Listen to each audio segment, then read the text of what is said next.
സച്ചിയെയും രേവതിയെയും ദൂരെ ഒരു അമ്പലത്തിലേക്ക് പറഞ്ഞയക്കുകയാണ് അച്ഛമ്മ. ബൈക്കിൽ കയറിയപ്പോ തന്നെ നീ അവനോട് ചേർന്നിരിക്കാൻ അച്ഛമ്മ പറയുന്നുണ്ട്. ഇനി ഇവന്റെ തോളില് പിടിച്ചിരിക്കാൻ അച്ഛമ്മ പറഞ്ഞപ്പോ രേവതി അതുപോലെ തന്നെ ചെയ്യുകയാണ്. ആ സമയം സച്ചി എന്തോ പോലെ ആവുകയാണ്. എന്താടാ പ്രശ്നമെന്ന് അച്ഛമ്മ ചോദിക്കുമ്പോ ഒന്നുമില്ല എന്ന് പറഞ്ഞ് സച്ചി ബൈക്കെടുത്ത് പോകുന്നുണ്ട്. കുറച്ചു ദൂരം എത്തിയപ്പോ രേവതിയോട് ഇറങ്ങാൻ സച്ചി ആവശ്യപ്പെടുകയാണ്.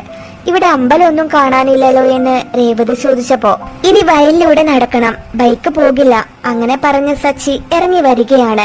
അങ്ങനെ അവർ വയലിലൂടെ നടന്നു പോകുമ്പോ രേവതി നീ ചെരുപ്പൂരി കയ്യിൽ പിടിച്ചോ, ഇവിടെ ചെരുപ്പിട്ട് നടക്കാൻ പറ്റില്ല. അങ്ങനെ സച്ചി പറഞ്ഞത് കേട്ട് രേവതി അങ്ങനെ തന്നെ ചെയ്യുന്നുണ്ട്. വയലിൽ കുറച്ച് പെണ്ണുങ്ങള് ജോലി ചെയ്യുകയാണ്. സച്ചി ഇതാരാടാ, നിന്റെ ഭാര്യയാണോ? ആ അമ്പലത്തിൽ പോയി നിങ്ങൾക്ക് പെട്ടെന്ന് തന്നെ കുഞ്ഞു പിറക്കുമെന്നൊക്കെ ആ സ്ത്രീകള് സച്ചിയോട് പറയുന്നുണ്ട്.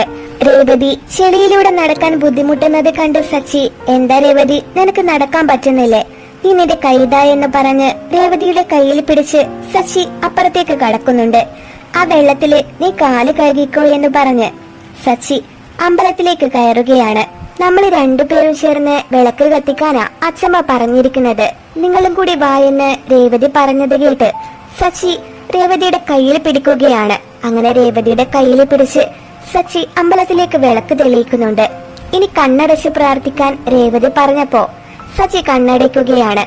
ദേവി, എനിക്ക് ഇഷ്ടമില്ലാത്ത കല്യാണം നടന്നത്, ഇനി എനിക്ക് സന്തോഷമേ ഉണ്ടാവില്ലെന്നാ ഞാൻ കരുതിയത്. പക്ഷെ ഇപ്പൊ എനിക്ക് മനസ്സിലായി, ഞാൻ വിചാരിച്ച പോലെ അത്ര മോശക്കാരനൊന്നുമല്ല ഇയാള്, ഒരുപാട് നല്ല ഗുണങ്ങളും ഇയാൾക്കുണ്ട്. ഇനി പെട്ടെന്ന് തന്നെ ഞങ്ങൾ രണ്ടുപേരും പരസ്പരം മനസ്സിലാക്കി ഒന്നായി സ്നേഹിക്കണം എന്നൊക്കെ രേവതി പ്രാർത്ഥിക്കുന്നുണ്ട്. ശേഷം അവിടെ ഇരിക്കുന്ന ഭസ്മം എടുത്ത് സച്ചിയുടെ നെറ്റിയില് രേവതി തേച്ചു കൊടുക്കുന്നുണ്ട്. അമ്പലത്തിൽ നിന്ന് തിരിച്ചു വരുമ്പോൾ സച്ചി രേവതി നീ ഒരുപാട് നേരം പ്രാർത്ഥിക്കുന്നത് കണ്ടല്ലോ, എന്താ പ്രാർത്ഥിച്ചേ എന്ന് ചോദിക്കുന്നുണ്ട്.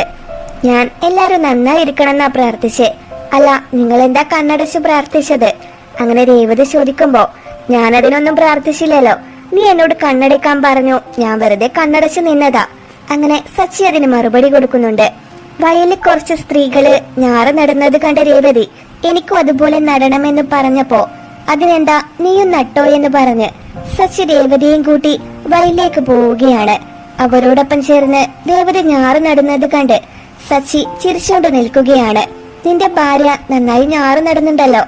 അങ്ങനെ അവർ ചോദിക്കുമ്പോ അതെ, എന്റെ ഭാര്യ പൂകെട്ടുന്ന കൈ അവളുടേത്, പക്ഷേ ഇത് നെല്ലായി അരിയൊക്കെ ആവുമ്പോ ഇത് മൊത്തം അവൾ തിന്നു തീർക്കും. അങ്ങനെ പറഞ്ഞ് സച്ചി രേവതിയെ കളിയാക്കുന്നുണ്ട്. അതു കേട്ട് ദേഷ്യം വന്ന രേവതി ചെളിവാരി സച്ചിയുടെ ഷർട്ടിലേക്ക് എറിയുന്നുണ്ട്. സച്ചിയും വിട്ടുകൊടുക്കാതെ പാടത്തേക്ക് ഇറങ്ങി വന്ന് ചെളിയെടുത്ത് രേവതിയുടെ സാരിയിലും തേക്കുന്നുണ്ട്. ലാസ്റ്റ് വെള്ളമുള്ള സ്ഥലത്തേക്ക് ഇറങ്ങി വന്ന് അവരത് വൃത്തിയാക്കുകയാണ്.